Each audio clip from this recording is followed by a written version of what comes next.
सभी को नमस्कार और सभी का स्वागत है योग दर्शन की आज की कक्षा में। योग दर्शन की कक्षा प्रारंभ करने से पूर्व हम हाथ जोड़कर महर्षि पतंजलि को नमस्कार करते हैं।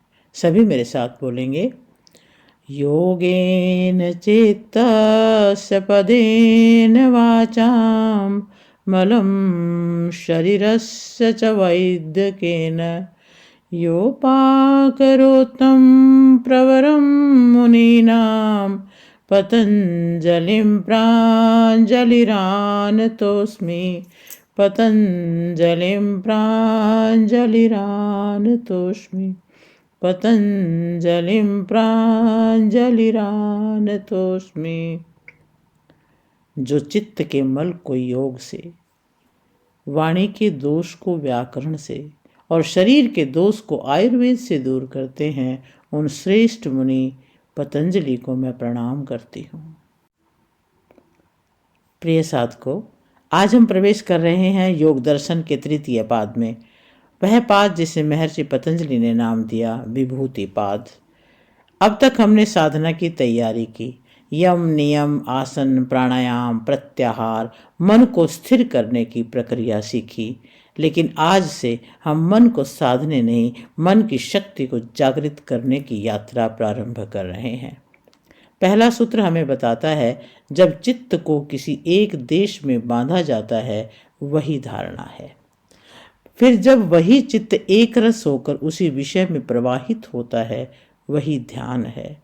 और जब ध्यान इतना सूक्ष्म हो जाए, केवल ध्येय ही प्रकाशित हो, ध्यानकर्ता लुप्त हो जाए, वह समाधि है।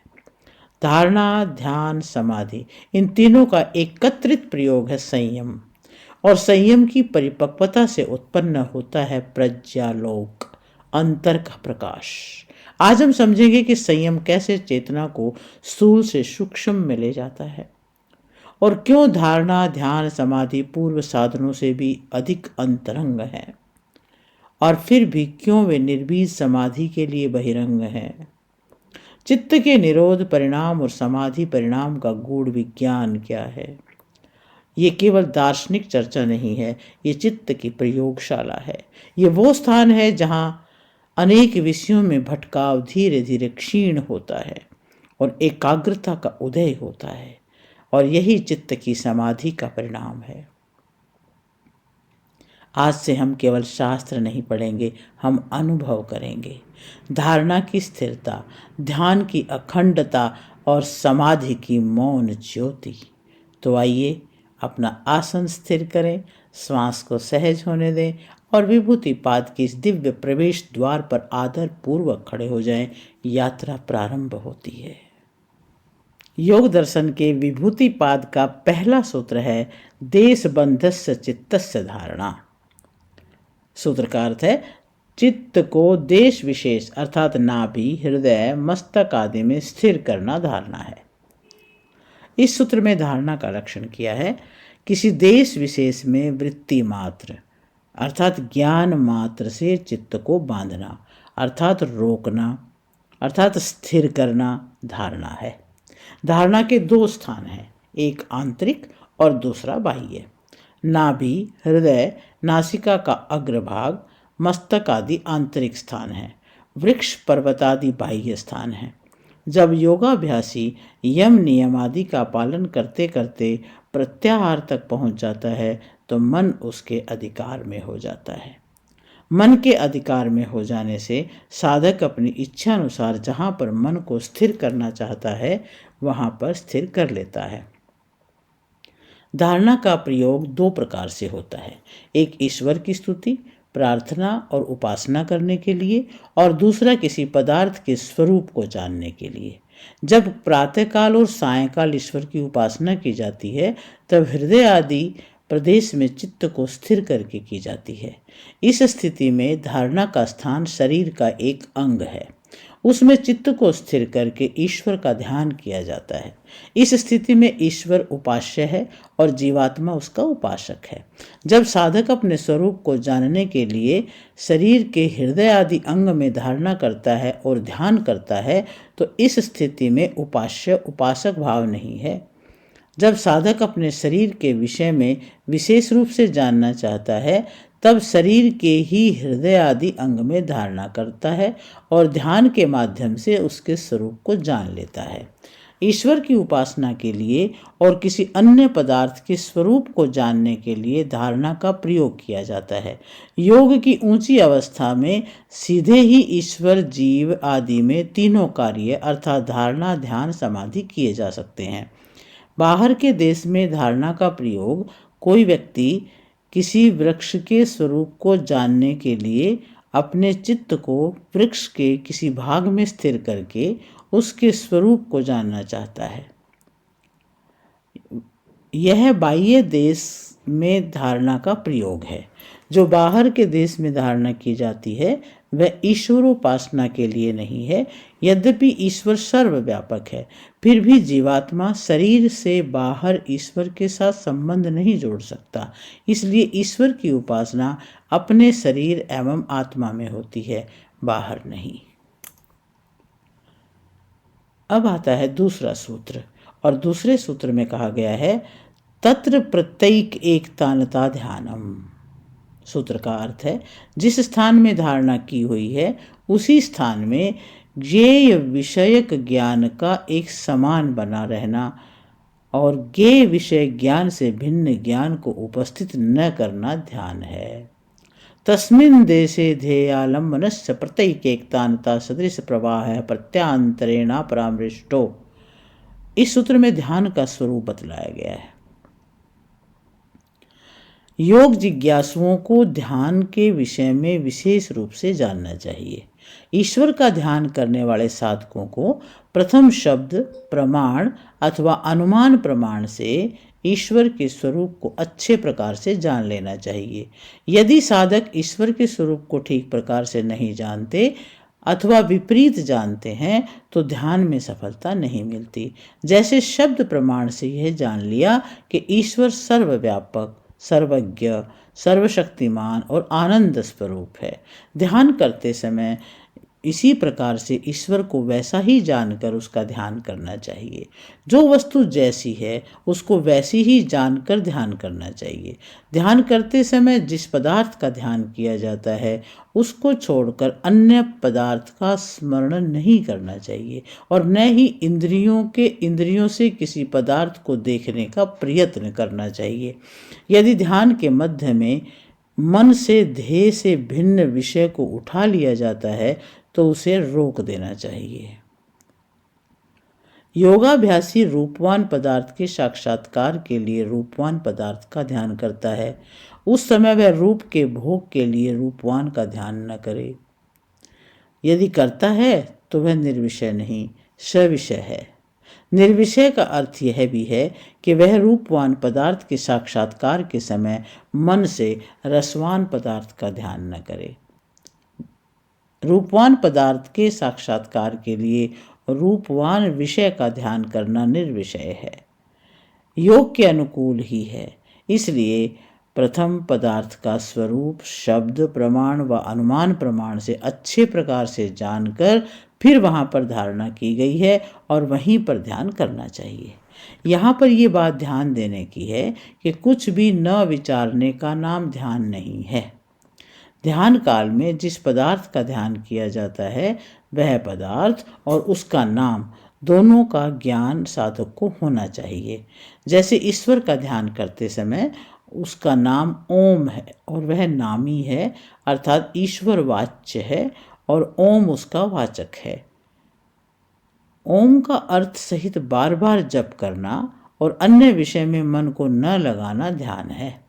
इसलिए किसी भी विषय में कुछ भी न विचारना ध्यान नहीं है। अब आता है तीसरा सूत्र, तदेवार्थ मात्र निर्भासम स्वरूप शून्यमेव समाधि।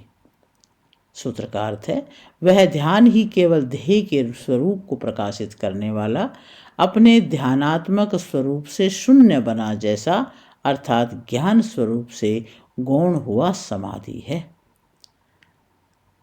ध्यान काल में ध्याता ध्यान करने वाला ध्यान जिस ज्ञान के द्वारा ध्येय की गवेषणा की जाती है वह ज्ञान और ध्येय जिसकी गवेषणा की जाती है वह पदार्थ तीनों भिन्न भिन्न रूप से भासित होते हैं, परंतु समाधि अवस्था में ध्येय का स्वरूप मुख्य रूप से प्रकाशित होता है। अर्थात समाधि अवस्था में ध्यान गौण हो जाता है और पदार्थ का स्वरूप प्रधान रहता है। स्वरूप शून्य का अभिप्राय ये नहीं है कि योगाभ्यासी ज्ञान से शून्य हो जाता है। इसका तात्पर्य यह है कि पदार्थ का साक्षात्कार समाधि अवस्था में मुख्य रहता है। समाधि के विषय में अनेक लोगों ने ऐसी कुछ मान्यताएं बना रखी हैं जिसके कारण से योग जिज्ञासु भ्रम में पड़ जाते हैं। जैसे कुछ लोग कहते हैं कि भूमि में एक लंबा और गहरा गड्ढा खोदकर उसमें 1 सप्ताह 2 सप्ताह व इससे भी अधिक दिन पर्यंत उसमें रहना और कुछ भी न खाना पीना, इसी का नाम समाधि है। कुछ लोग कहते हैं कि विचारों की शून्यता का नाम समाधि है। इसी प्रकार से अनेक अनुचित मान्यताएं समाधि के नाम से प्रचलित हैं। जब तक योग जिज्ञासु प्रचलित अनुचित मान्यताओं और विशुद्ध मान्यताओं को ठीक प्रकार से नहीं जानते, तब तक योग मार्ग पर चलकर सफल नहीं हो पाते। समाधि के विषय में विशुद्ध रूप से ऋषियों ने बतलाया है कि चित्त की वृत्तियों को रोक देना योग है और इसी वृत्ति निरोध का नाम समाधि है। वृत्ति निरोध अथवा समाधि के मुख्य 2 भेद हैं, एक संप्रज्ञा समाधि और दूसरी असंप्रज्ञात समाधि।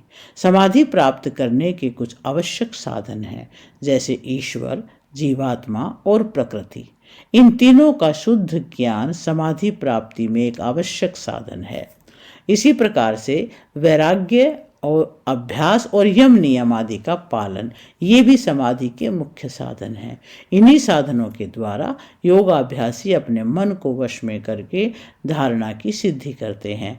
धारणा से ध्यान और ध्यान से समाधि को सिद्ध करते हैं।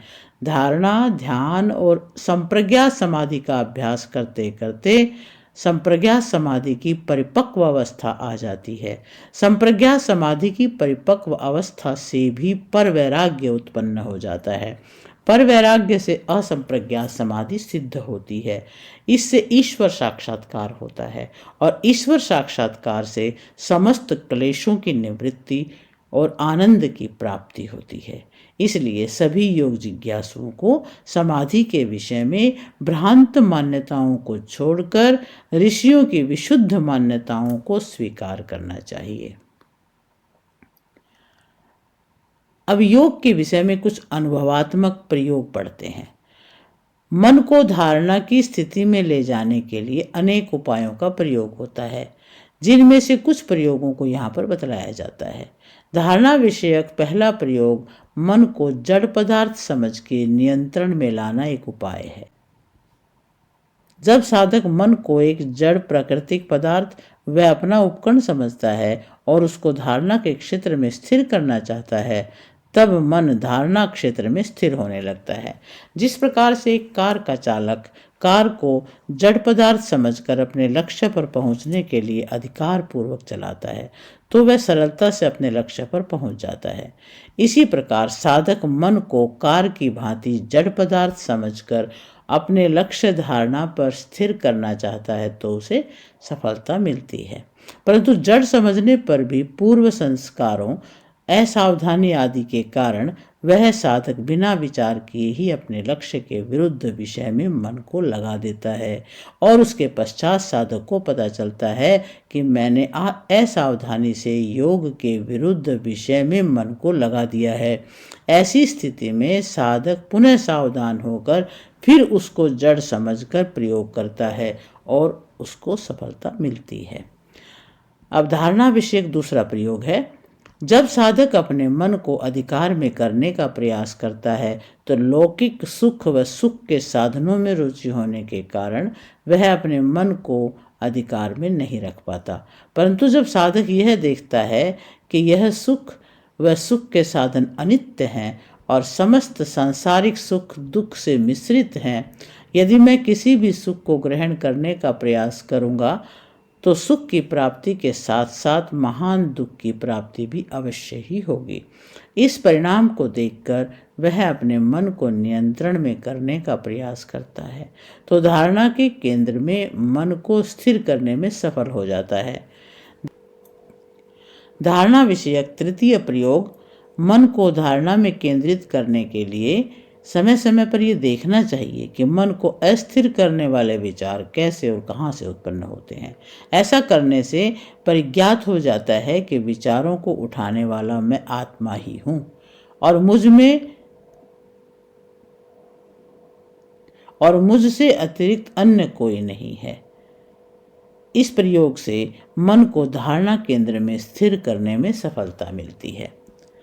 धारणा केंद्र में मन को स्थिर करने के लिए साधक को यह विचार करना चाहिए कि यदि मैं धारणा केंद्र में मन को स्थिर करने में सफल हो जाता हूँ तो इससे ध्यान और समाधि की सिद्धि होगी और उससे मैं ईश्वर साक्षात्कार तक पहुँच जाऊँगा। अन्यथा मैं ईश्वर प्राप्ति, जो मेरा मुख्य लक्ष्य है, उसको छोड़कर सांसारिक विषयों में ही आसक्त होकर विविध दुखों को भोगूंगा। जब धारणा की स्थिति अच्छी बन जाती है तो ध्यान करने में सुविधा हो जाती है। ध्यान काल में साधक को निम्न सावधानियां रखनी चाहिए। पहले साधक को ईश्वर के गुण, कर्म, स्वभाव को बताने वाले मंत्र व वाक्यों का अर्थ अच्छी प्रकार से जान लेना चाहिए। ध्यान करते समय अर्थ सहित जप वाक्य का प्रयोग करते रहना चाहिए, किंतु कभी कभी साधक मानसिक जप करता हुआ जप वाक्य को बंद कर देता है। यदि जप वाक्य का उच्चारण बंद हो जाए तो तत्काल उसको पुनः प्रारंभ कर देना चाहिए। नंबर 2 है, ध्यान करते समय जप वाक्य को प्रयोग करते हुए उसका अर्थ चिंतन करते हुए इन समस्त क्रियाओं तथा अपनी आत्मा को ईश्वर अर्पित रखना चाहिए। जैसे कि लोक में एक शिष्य अपने गुरु के समक्ष बैठकर गायत्री मंत्र को अर्थ सहित सुनाता है, ऐसे ही साधक को ध्यान काल में ये अनुभूति बनाई रखनी है कि मेरे परम गुरु परमेश्वर मेरे अर्थ सहित मंत्रोच्चारण को, मेरे पुरुषार्थ को, मेरे स्वरूप को अच्छी प्रकार से देख रहे हैं।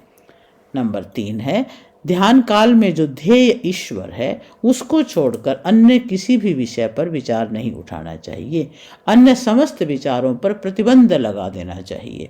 अब समाधि प्राप्ति हेतु कुछ मुख्य उपायों का वर्णन किया जाता है। विवेक, वैराग्य, अभ्यास। समाधि प्राप्ति का एक मुख्य उपाय यह है कि साधक को ईश्वर, जीव, प्रकृति विषयक पदार्थ ज्ञान कर लेना चाहिए, क्योंकि इन तीनों पदार्थों के यथार्थ ज्ञान के बिना समाधि की प्राप्ति नहीं हो सकती।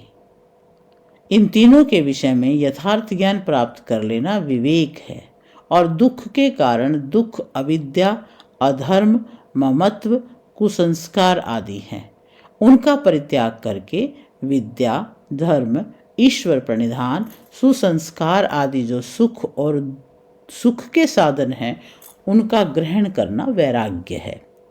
वैराग्य को प्राप्त करने और उसे स्थिर रखने के लिए सब प्रकार से सतत प्रयत्न करना अभ्यास है।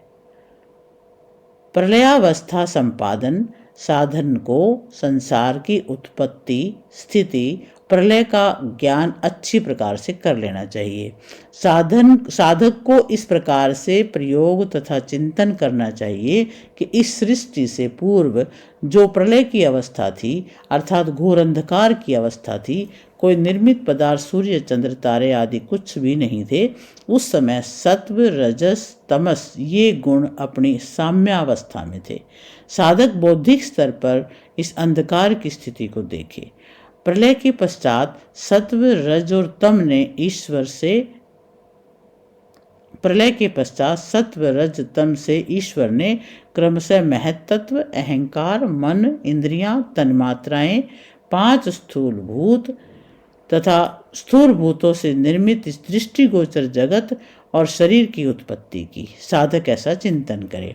इसके पश्चात अपने शरीर के संबंध में चिंतन करे कि यह नाशवान है, क्योंकि यह उत्पन्न हुआ है। इसी प्रकार अन्यों के शरीर भी नाशवान है, ऐसा विचारे। प्राणी मात्र के ये समस्त शरीर एक दिन नष्ट हो जाएंगे और नष्ट होकर पंच स्थूल भूतों में विलीन हो जाएंगे। तत्पश्चात ये स्थूल भूत तन्मात्राओं में विलीन हो जाएंगे। फिर तन्मात्राएं इंद्रियां और मन अहंकार में लीन हो जाएंगे और फिर अहंकार महत तत्व में और महत तत्व मूल प्रकृति में लीन हो जाएंगे। ऐसा विचार पूर्वक चिंतन करने से भावी प्रलय बौद्धिक स्तर पर समझ में आ जाएगा। साधक ने इस सृष्टि से पूर्व प्रलयावस्था को घोर अंधकार के रूप में बौद्धिक स्तर पर संपादित किया था। उसे और उपर्युक्त चिंतना अनुसार भावी प्रलय के बौद्धिक स्तरों को परस्पर मिला देने पर साधक वर्तमान संसार को भी बौद्धिक स्तर पर प्रलय रूप में देखने में सफल हो जाता है। ऐसी बौद्धिक स्थिति से वस्तु मात्र का आकार प्रकार समाप्त हुआ दिखता है। इससे वृत्तियों का निरोध हो जाता है। यह प्रलयवत अवस्था प्रारंभ में आंख बंद करके बनाई जाती है, फिर अभ्यास करते करते आंख खोलकर भी बनाई जा सकती है। वृत्तियों के निरोध हेतु ये विशेष उपाय है। योग जिज्ञासु को इसका प्रयोग योग में उन्नति हेतु अवश्य करना चाहिए। इस प्रलयवत बौद्धिक अवस्था की प्राप्ति होने पर साधक घोर अंधकार की स्थिति में ईश्वर को सर्वव्यापक और स्वयं आत्मा को सर्वव्यापक ईश्वर में डूबा हुआ देखता है। उसी स्थिति में ईश्वर के साथ माता पिता आचार्य आदि के संबंध बनाकर उसकी उपासना करने में सफल हो जाता है। व्याप्य व्यापक संबंध। जो साधक अपने समस्त दैनिक क्रिया व्यवहारों में तथा उपासना काल में ईश्वर को सर्वत्र व्यापक तथा जीवात्माओं समस्त लोकांतरों एवं कारण रूप मूल प्रकृति को व्याप्य समझता है, वह साधक समाधि प्राप्ति में सफल हो जाता है। व्याप्य व्यापक संबंध बनाने में कभी कभी साधक कुछ भूलें कर देता है। जैसे साधन काल में ईश्वर को कहीं दूर देश में मानकर उसकी स्तुति प्रार्थना उपासना करता है, सर्वत्र व्यापक मानकर नहीं करता। और ऐसे ही कभी कभी ईश्वर को शरीर के दाएं बाएं ऊपर नीचे मानकर तो ईश्वर की स्तुति प्रार्थना उपासना करता है, परंतु शरीर में ईश्वर को व्यापक मानना भूल जाता है। इसी प्रकार से कभी कभी साधक शरीर के बाहर और अंदर भी ईश्वर को व्यापक मानकर उसकी स्तुति प्रार्थना उपासना करता है, परंतु स्वयं आत्मा में ईश्वर को व्यापक स्वीकार नहीं कर पाता। ऐसी भूलों के कारण समाधि प्राप्ति में कठिनाइयां उत्पन्न हो जाती हैं। इसलिए साधक को अपनी आत्मा, अंतःकरण और इंद्रियों, शरीर, लोकांतर, कार्य जगत और सत्व रज तम प्रकृति में ईश्वर को व्यापक और इन्हें व्याप्य मानकर ईश्वर की उपासना करनी चाहिए। ऐसा करने पर समाधि प्राप्ति में सरलता हो जाती है। समाधि की स्थिति में कुछ अनुभूतियाँ। पहला, जब समाधि प्राप्त होती है तब हमारे शरीर पर कुछ प्रभाव होते हैं। उन प्रभावों में से एक प्रभाव यह है कि साधक के मस्तक के मध्य भाग में एक विशेष दबाव अनुभव में आता है, मानो कि वस्तु मस्तक में चिपका दी गई हो। दूसरा ये अनुभव में आता है कि समाधि अवस्था में साधक में शीत व उष्णता को सहने का विशेष सामर्थ्य उत्पन्न हो जाता है।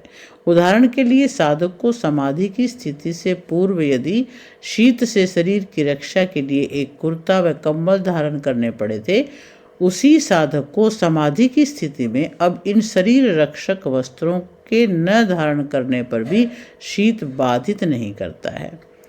परंतु इसका अभिप्राय ये नहीं है कि साधक को बर्फ से ढकने पर भी उसे शीत बाधित नहीं करेगा।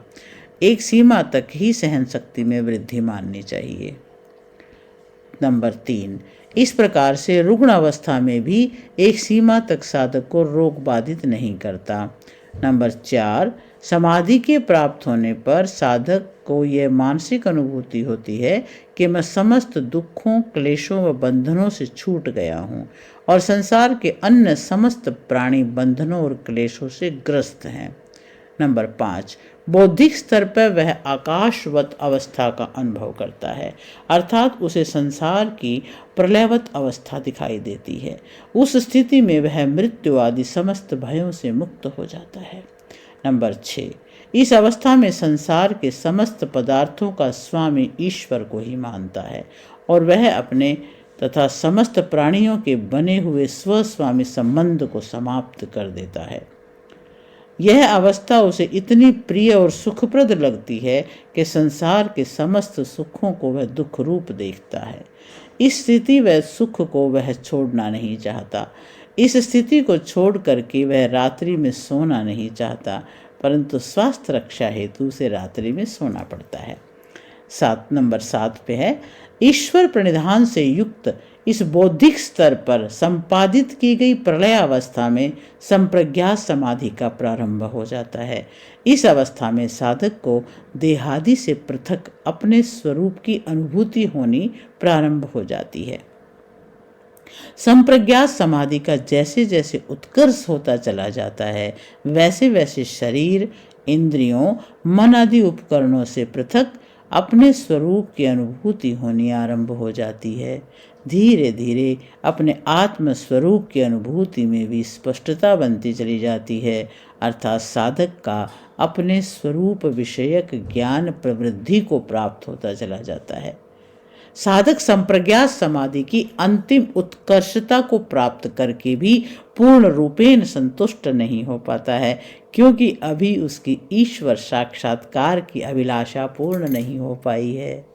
और नंबर 8 है, ईश्वर साक्षात्कार के लिए वह परमात्मा, ओम आदि शब्दों को लेकर बार बार ईश्वर के नाम को जपता हुआ ईश्वर प्रणिधान की ऊंची स्थिति को बना लेता है। जिस प्रकार से एक छोटा बालक अपनी माता के भीड़ में खो जाने पर उसकी प्राप्ति के लिए अत्यंत लालायित होता है, उस समय उस बालक को अपनी माता के अतिरिक्त कुछ भी अच्छा नहीं लगता। वह बार बार माता जी ऐसा बोलता है। इसी प्रकार से साधक ईश्वर साक्षात्कार के लिए बार बार हे परमात्मा ऐसा बोलता है। ऐसी स्थिति में ईश्वर उसको सुपात्र मानकर अपनी शरण में ले लेता है और उसको अपना विशिष्ट ज्ञान देकर अपने स्वरूप का साक्षात्कार करवा देता है।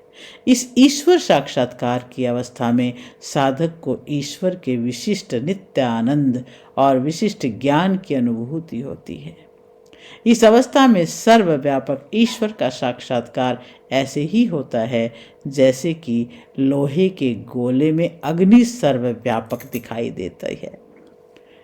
और नंबर 9 है, साधक सब जीवों और लोकांतरों को ईश्वर में व्याप्य और ईश्वर को इनमें व्यापक प्रत्यक्ष रूप से अनुभव करता है।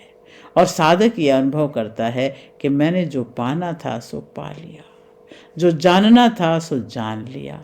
अब इससे अतिरिक्त कुछ और पाने योग्य और जानने योग्य शेष नहीं रहा।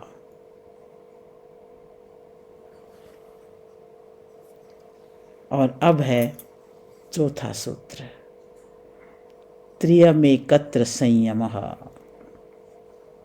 सूत्र का अर्थ है धारणा, ध्यान, समाधि, इन तीनों का एक विषय के साक्षात्कार के लिए प्रयोग करना संयम है। धारणा, ध्यान, समाधि, इन तीनों का इस शास्त्र में यह पारिभाषिक नाम है। इस सूत्र में संयम का लक्षण किया गया है।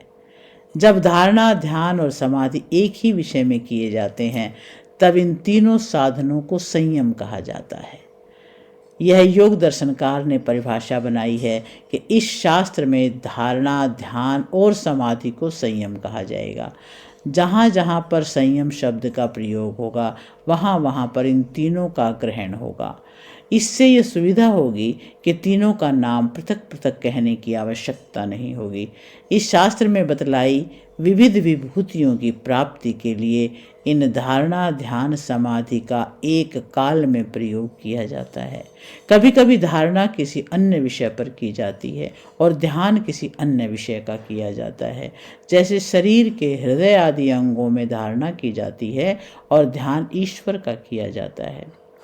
जब शरीर के स्वरूप को जानने के लिए इन तीनों का प्रयोग होता है तो शरीर में ही धारणा, ध्यान और समाधि तीनों का प्रयोग किया जाता है। यहाँ पर तीनों का एक विषय शरीर ही है। जब योगाभ्यासी शरीर से बाहर किसी वृक्ष के रूप को जानना चाहता है तो धारणा, ध्यान और समाधि उसी वृक्ष के विषय में ही होते हैं, अर्थात तीनों का प्रयोग एक को जानने के लिए ही किया जाता है। दूसरी बात यह भी है कि प्रारंभ में धारणा का अभ्यास किया जाता है, उस समय ध्यान और समाधि का प्रयोग नहीं होता है। इसलिए एक काल में एक विषय में जब इन तीनों का प्रयोग होता है तब इनको संयम शब्द से कहा जाता है। अब आता है 5वां सूत्र, तज्जयात प्रज्ञालोकः। सूत्र का अर्थ है उस संयम के जय अर्थात परिपक्वता के होने से समाधि प्रज्ञा का विकास होता है। इस सूत्र में संयम की सिद्धि का फल बताया है। धारणा, ध्यान और समाधि इन तीनों का अभ्यास करते करते जब परिपक्व अवस्था आ जाती है तब बुद्धि का विशेष विकास होता है। नंबर 1, जब यम, नियम आदि अंगों का पालन करते हुए धारणा, ध्यान, समाधि का अभ्यास किया जाता है तब रजोगुण, तमोगुण निर्बल हो जाते हैं और सत्वगुण प्रबल हो जाता है। सत्वगुण के प्रबल होने से बुद्धि का विकास होता है, कुसंस्कार निर्बल हो जाते हैं और सुसंस्कार प्रबल हो जाते हैं। नंबर 2 है वैशेषिक कार। महर्षि कणाद जी ने संस्कार दोष से अविद्या की उत्पत्ति बतलाई है। इंद्रिय दोषात संस्कार दोषाच अविद्या। इससे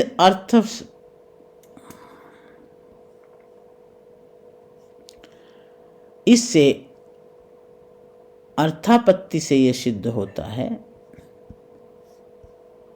नंबर 2, वैशेषिक कार महर्षि कणाद ने संस्कार दोष से अविद्या की उत्पत्ति बताई है।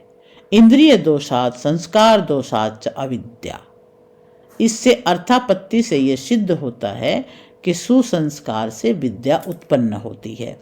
नंबर 3, यहाँ पर यह बात भी ध्यान देने योग्य है कि ईश्वर भी उपासकों को विद्या प्रदान करता है, उससे ज्ञान की वृद्धि होती है। जो लोग यह मानते हैं कि ज्ञान का विकास स्वयं हो जाता है, ज्ञानदाता ईश्वर की कोई आवश्यकता नहीं है, उनकी ये मान्यता ठीक नहीं है, क्योंकि ज्ञान बिना ज्ञाता के नहीं रह सकता। इसलिए ज्ञान का आधार ईश्वर है और उसके द्वारा प्रदत्त ज्ञान से ही जीवात्मा सफल होता है। वेद में ईश्वर ने कहा है कि मैं जिसको चाहता हूँ उसको बलवान करता हूँ और जिसको चाहता हूँ उसको ब्रह्मा बनाता हूँ, चतुर्वेद वित्त बनाता हूँ, और जिसको चाहता हूँ उसको ऋषि और जिसको चाहता हूँ उसको उत्तम बुद्धि से युक्त करता हूँ। इसलिए प्रज्ञा लोक की सिद्धि होती है। यहाँ इस बात पर भी ध्यान रखना चाहिए कि जो व्यक्ति ईश्वर की आज्ञा का पालन करता है और उसकी उपासना करता है उसको ईश्वर मेधावी बना देता है, सबको नहीं बनाता, तथा स्वेच्छा से वह बिना पुरुषार्थ किए भी किसी को नहीं बनाता। अब छठे सूत्र में आता है तस्य भूमिषु विनियोगः। योग की स्थूल भूमियों में वश्यता प्राप्त होने पर उसके अनंतर सूक्ष्म, सूक्ष्मतर, सूक्ष्मतम भूमियों में संयम का प्रयोग करना चाहिए। इस सूत्र में यह बतलाया गया है कि उस विकसित बुद्धि का प्रयोग योग की भूमियों में अर्थात योग के भिन्न भिन्न स्तरों में करना चाहिए। जब योगी को योग की एक स्थिति प्राप्त हो जाए तब आगे की स्थिति को प्राप्त करने के लिए उसे प्रज्ञा लोक का प्रयोग करना चाहिए। कोई व्यक्ति पर्वत पर चढ़ना चाहता है तो अंधेरा होने पर उसको ऊपर चढ़ने के लिए दीपक आदि की आवश्यकता होती है। इसी प्रकार से ऊंचे योग की प्राप्ति के लिए योगी को ऊंची बुद्धि की आवश्यकता होती है। इसलिए कहा है कि उस प्रज्ञा लोक का योग की अवस्थाओं में प्रयोग करना चाहिए। योग की एक अवस्था को प्राप्त करके उसके पश्चात उससे आगे की अवस्था को प्राप्त करने के लिए प्रयास करना चाहिए। यदि निकट वाली अवस्था को छोड़कर ऊंची अवस्था को प्राप्त करने का प्रयास किया जाता है तो योगी को उसमें सफलता नहीं मिलती।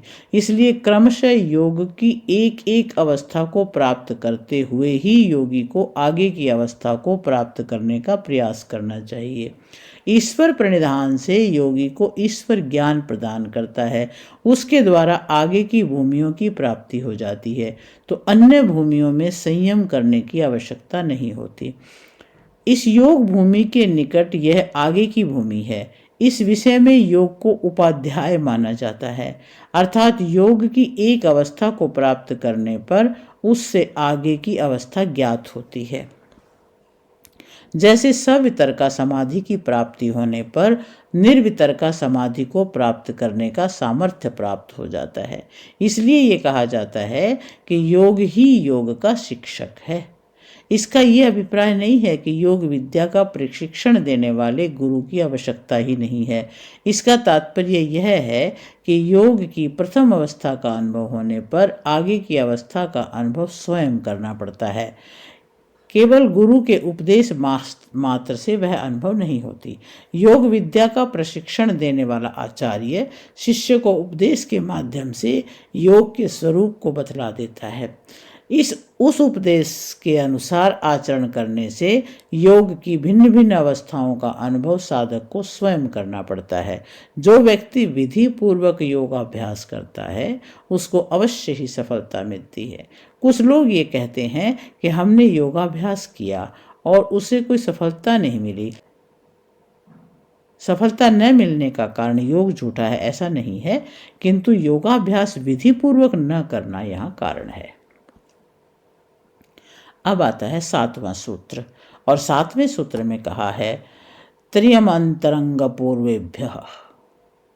सूत्र का अर्थ है पूर्व पाद में बतलाए हुए यम नियम, आसन प्राणायाम और प्रत्याहार की अपेक्षा ये 3 धारणा, ध्यान और समाधि संप्रज्ञात समाधि के अंतरंग अर्थात समीपतम साधन है।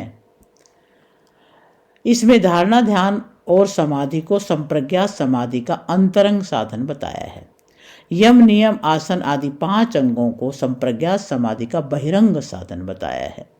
इस तीसरे पाद में धारणा, ध्यान, समाधि को संप्रज्ञात समाधि का अंतरंग साधन बताया है। जो कार्य की सिद्धि में दूर से सहायता करे वह बहिरंग है, और जो निकट से करे वो अंतरंग है। यम, नियम, आसन आदि 5 अंग संप्रज्ञात समाधि की सिद्धि में दूर से सहायता करते हैं, इसलिए ये बहिरंग हैं। धारणा, ध्यान और समाधि में ये संप्रज्ञात समाधि की सिद्धि में निकटता से सहायता करते हैं, इसलिए ये अंतरंग साधन है। इस तीसरे पाद में ईश्वर प्रणिधान को संप्रज्ञात समाधि का बहिरंग साधन कहा गया है। यहाँ पर यह बात विचारणीय है कि ईश्वर प्रणिधान समाधि का बहिरंग ही होता है अथवा अंतरंग भी होता है। साधकों के स्तर और प्रयोग की न्यूनता, अधिकता, स्थूलता, सूक्ष्मता के आधार पर ईश्वर प्रणिधान बहिरंग व अंतरंग होता है। यहाँ पर तीसरे पाद में ईश्वर प्रणिधान को संप्रज्ञात समाधि का बहिरंग कहा है। यहाँ पर साधक अल्प स्तर का है और ईश्वर प्रणिधान का प्रयोग अल्प काल तक, अल्प मात्रा और स्थूल रूप में करता है।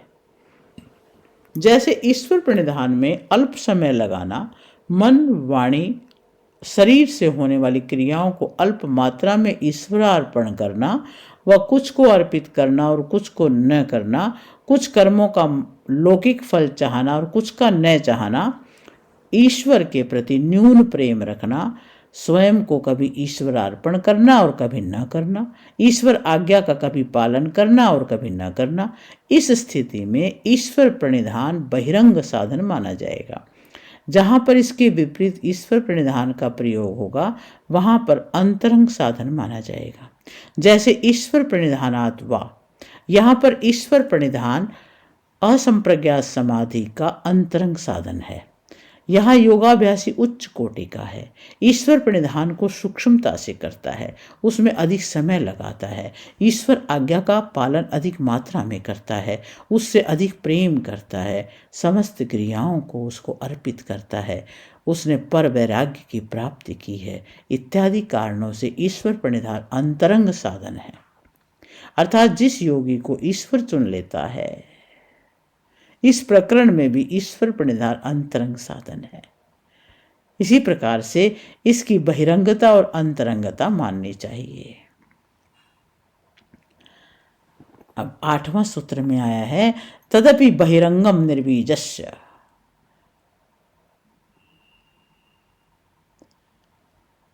सूत्र का अर्थ है वह अंतरंग साधन धारणा ध्यान समाधि भी असंप्रज्ञात समाधि का बहिरंग है, अर्थात बाहर का अंग है।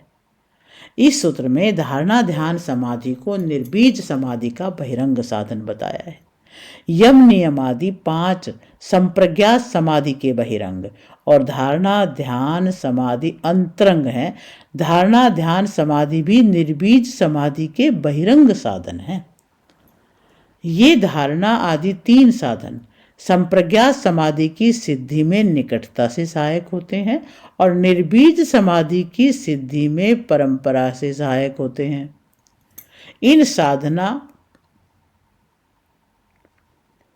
इन धारणा ध्यान और समाधि के बहिरंग होने का कारण यह है कि इन तीनों के हट जाने पर असंप्रज्ञात समाधि की सिद्धि होती है। असंप्रज्ञात समाधि का अंतरंग साधन पर वैराग्य है। संप्रज्ञात समाधि की ऊंची स्थिति सिद्ध होने पर विवेक ख्याति उत्पन्न होती है। विवेक ख्याति में भी योगी दोष देखता है, उससे पर वैराग्य की उत्पत्ति होती है। पर वैराग्य से निर्बीज समाधि की सिद्धि होती है। इसलिए पर वैराग्य निर्बीज समाधि का अंतरंग साधन है और धारणा ध्यान समाधि परंपरा से सहायक होने से बहिरंग साधन है। बहिरंगता और अंतरंगता का यह भी कारण है कि संप्रज्ञात समाधि सालंबन है और उसके साधन धारणा ध्यान समाधि भी सालंबन है, इसलिए वे उसके अंतरंग साधन हैं। निर्बीज समाधि निरालंबन है, उसका साधन पर वैराग्य भी निरालंबन है, इसलिए वह उसका अंतरंग साधन है। अब आता है 9वां सूत्र और 9वें सूत्र में कहा है व्युत्थान निरोध संस्कारयो अविभव प्रादुर्भाव निरोध क्षण चित्तान्वयो निरोध परिणाम। सूत्र का अर्थ है व्युत्थान संस्कारों का दबना अर्थात संप्रज्ञात समाधि के संस्कारों का दब जाना और निरोध संस्कारों का प्रकट होना अर्थात असंप्रज्ञात समाधि के संस्कारों का प्रकट होना। निरोध कालिक चित्त का उत्थान और निरोध संस्कारों से युक्त होना ये चित्त का निरोध परिणाम है। इस सूत्र में निरोध परिणाम का स्वरूप बतलाया है। क्षिप्त मूड और विक्षिप्त चित्त, इन चित्त की अवस्थाओं में जो चित्त पर संस्कार पड़ते हैं वे संप्रज्ञात समाधि की अपेक्षा से व्युत्थान संस्कार हैं। संप्रज्ञात समाधि अवस्था में जो चित्त पर संस्कार पड़ते हैं वे असंप्रज्ञात समाधि की अपेक्षा से व्युत्थान संस्कार कहे जाते हैं। व्युत्थान संस्कार चित्त का धर्म है और निरोध संस्कार भी चित्त का धर्म है। इन दोनों प्रकार के संस्कारों से चित्त संबद्ध रहता है। जब योगी ज्ञान वैराग्य अभ्यास से संप्रज्ञात समाधि के संस्कारों को रोक देता है तो निरोध संस्कार उत्पन्न होते हैं। निरोध संस्कारों के तीव्र होने से व्युत्थान संस्कार अभिभूत हो जाते हैं अर्थात अपना कार्य करना छोड़ देते हैं। इस स्थिति में निरोध संस्कार अपना कार्य करना आरंभ कर देते हैं। यह व्युत्थान संस्कारों का अभिभव और निरोध संस्कारों का प्रादुर्भाव है। निरोध काल में चित्त इन दोनों प्रकार के संस्कारों से युक्त रहता है। यह चित्त का निरोध परिणाम है। चित्त में प्रतिक्षण सत्वादि गुणों में परिवर्तन होता रहता है। गुणों के इस परिवर्तन को भी इस सूत्र भाष्य में व्युत्थान संस्कार के नाम से कहा गया है। ये संस्कार ज्ञानात्मक नहीं है, इसलिए वृत्तियों के रुक जाने पर भी ये नहीं रुकते, क्योंकि वृत्तियां इनका कारण नहीं है, किंतु सत्व रजस और तमस का स्वभाव ही इनका कारण है। ये व्युत्थान संस्कारों का अभिभव हो जाना और निरोध संस्कारों का प्रादुर्भाव होना योगी के प्रयत्न से होता है, स्वयं नहीं। जब सुसुप्ति अवस्था होती है, जब योगी प्रयत्न नहीं करता तो निरोध संस्कार अभिभूत हो जाते हैं, अर्थात दब जाते हैं, और व्युत्थान संस्कारों का प्रादुर्भाव हो जाता है। उस समय में निर्बीज समाधि नहीं रहती। जब योगी निद्रा से उठता है तो अपने प्रयत्न से व्युत्थान संस्कारों को रोक देता है और निरोध संस्कारों को उद्भूत कर देता है। तब निर्बीज समाधि प्रारंभ हो जाती है। इससे यह बात भी ज्ञात होती है कि अनेक बार निर्बीज समाधि भंग होती है और अनेक बार प्रयत्न से उसको सिद्ध किया जाता है। ऐसा नहीं जानना चाहिए कि एक बार असंप्रज्ञा समाधि सिद्ध होते ही जीवात्मा का मोक्ष हो जाता है। असंप्रज्ञा समाधि के समय ईश्वर का साक्षात्कार होता है। उससे क्लेशों की निवृत्ति, आनंद, ज्ञान और निर्भयता आदि गुणों की प्राप्ति होती है। जब निद्रा काल से योगी उठता है तो असंप्रज्ञा समाधि में आनंद ज्ञान के अनुभव से उत्पन्न संस्कार के कारण शीघ्र ही असंप्रज्ञा समाधि को प्राप्त कर लेता है। योगाभ्यासी प्रथम क्षिप्त, मूढ़ और विक्षिप्त अवस्थाओं के संस्कारों को रोकता है, उसके पश्चात संप्रज्ञा समाधि के संस्कारों को रोकता है। उनके रुक जाने से और निरोध संस्कारों के जागृत होने से असंप्रज्ञा समाधि की सिद्धि होती है। इस निरोध परिणाम का वेदों में भी वर्णन है। जैसे उन्होंने एक वेदों में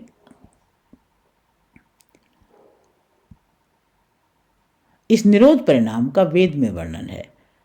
वहां पे कहा गया है, उस परमात्मा आदि में एकत्व भाव की अनुकूल योगाभ्यास से साक्षात देखते हुए योगी जन को कौन सा मोह, कौन सी मूढ़ावस्था और शोक व क्लेश होता है, अर्थात कुछ भी नहीं होता। महर्षि दयानंद ने वेद भाष्य में कहा है कि ईश्वर साक्षात्कार हो जाने पर अविद्या और क्लेश नहीं रहते। अब आता है 10वां सूत्र, तस्य प्रशांत वाहिता संस्कारात्। सूत्र का अर्थ है, निरोध संस्कारों के लगातार अभ्यास से निरोध अवस्था वाले चित्त की व्युत्थान संस्कार रूप मल से रहित निरोध संस्कार परंपरा मात्र वहनशील स्थिति होती है। अर्थात उस काल में निरोध संस्कारों के विमल धारा प्रवाह से चित्त युक्त हो जाता है। इस सूत्र में निरोध परिणाम वाले चित्त की स्थिति का कथन है। निरोध संस्कारों का अधिक अभ्यास करने से चित्त की प्रशांत वाहिता स्थिति होती है, अर्थात चित्त प्रशांत रूप में रहता है। व्यास भाष्य में कहा है, आत्मकल्पेन व्यवस्थिष्ठते, संप्रज्ञात समाधि में चित्त आत्मा के तुल्य पवित्र होकर रहता है। इस प्रशांत वाहिता को स्थिर करने के लिए योगी को दीर्घ काल पर्यंत सतत निरोधाभ्यास का इस प्रशांत वाहिता को स्थिर करने के लिए योगी को दीर्घ काल पर्यंत सतत निरोधावस्था का अभ्यास करना पड़ता है। पर वैराग्य आदि साधनों का ग्रहण एवं व्युत्थान संस्कार आदि बाधकों का परित्याग करने से समाधि भंग नहीं होती। यदि योगी आलस्य आदि के कारण पुरुषार्थ करना छोड़ देता है अथवा असावधान हो जाता है तो पुनः व्युत्थान संस्कार निरोध संस्कारों को दबा लेते हैं, उससे असंप्रज्ञात समाधि भंग हो जाती है। इसलिए इस निरोधावस्था को स्थिर रखने के लिए पूर्ण प्रयास करना चाहिए। संसार में कहीं भी ऐसी अन्य अवस्था नहीं है। इस अवस्था को प्राप्त करके योगी ये मानता है कि प्राप्तम प्रापणीयम क्षीणा क्षेतव्या क्लेशः, अर्थात जो प्राप्त करना था वो प्राप्त कर लिया और जो नष्ट करने योग्य क्लेश थे वो नष्ट हो गए। और अब आता है 11वां सूत्र, और 11वें सूत्र में कहा है, सर्वार्थता एकाग्रतयो क्षयोदयो चित्तस्य समाधि परिणाम है। सूत्र का अर्थ है सर्वार्थता अर्थात चित्त का अनेक विषयों में प्रवृत्त होना, एकाग्रता अर्थात चित्त का एक ही विषय में प्रवृत्त होना। इन दोनों का अर्थात सर्वार्थता का क्षय और एकाग्रता का उदय ये चित्त का समाधि परिणाम है। इस सूत्र में चित्त के समाधि के परिणाम का वर्णन है। चित्त का विविध विषयों में प्रवृत्त होना अर्थात व्यक्ति के द्वारा चित्त को अनेक विषयों में लगा देना, ये सर्वार्थता है। अभ्यास वैराग्य के द्वारा उसको योग से संबद्ध किसी एक विषय में स्थिर कर देना ये एकाग्रता है। स्वार्थता चित्त का धर्म है, एकाग्रता भी चित्त का धर्म है। योगी द्वारा प्रयत्न से चित्त की स्वार्थता दूर कर दी जाती है, अर्थात उसका क्षय कर दिया जाता है। चित्त में एकाग्रता को वह उत्पन्न कर देता है। स्वार्थता और एकाग्रता, इन दोनों धर्मों में धर्मी रूप से चित्त संबद्ध रहता है। यह चित्त की सर्वार्थता का हट जाना और किसी एक पदार्थ में एकाग्र हो जाना चित्त का समाधि परिणाम है। चित्त को विक्षिप्त, क्षिप्त और मूढ़ अवस्थाओं से रोककर योग से संबद्ध किसी एक विषय में अधिकार पूर्वक स्थिर करना साधक का कर्तव्य है। अपने आप चित्त एकाग्रता को प्राप्त नहीं करता। यद्यपि एकाग्रता चित्त का धर्म है, परंतु वह स्वयं उत्पन्न नहीं होता। सर्वार्थता भी चित्त का धर्म है, वह भी स्वयं उत्पन्न नहीं होता। इन दोनों को उत्पन्न करने वाला जीवात्मा है। यदि व्यक्ति ये मानता है कि चित्त एक चेतन वस्तु है, वह स्वयं चंचल होता है और स्वयं एकाग्र होता है, तो उसका चित्त को अधिकार पूर्वक दीर्घ काल तक एकाग्र करना असंभव है। योगाभ्यासी और भौतिक वैज्ञानिक जो चित्त को जड़ न जान पाए हों, वे योग के प्रति श्रद्धा होने और अत्यंत परिश्रम करने के कारण मन को किसी सीमा तक एकाग्र करते हैं। उस स्थिति में आत्मा, परमात्मा, मन आदि पदार्थों का साक्षात्कार नहीं कर सकते। वे दीर्घकाल पर्यंत साधिकार किसी विषय में मन को एकाग्र नहीं कर सकते। इसलिए मन को जड़ और प्रकृति से उत्पन्न जानकर एकाग्र करने का अभ्यास करना चाहिए। यहाँ पर ये 11 सूत्र संपन्न होते हैं और आज के लिए इतना ही। ओम शांति शांति शांति।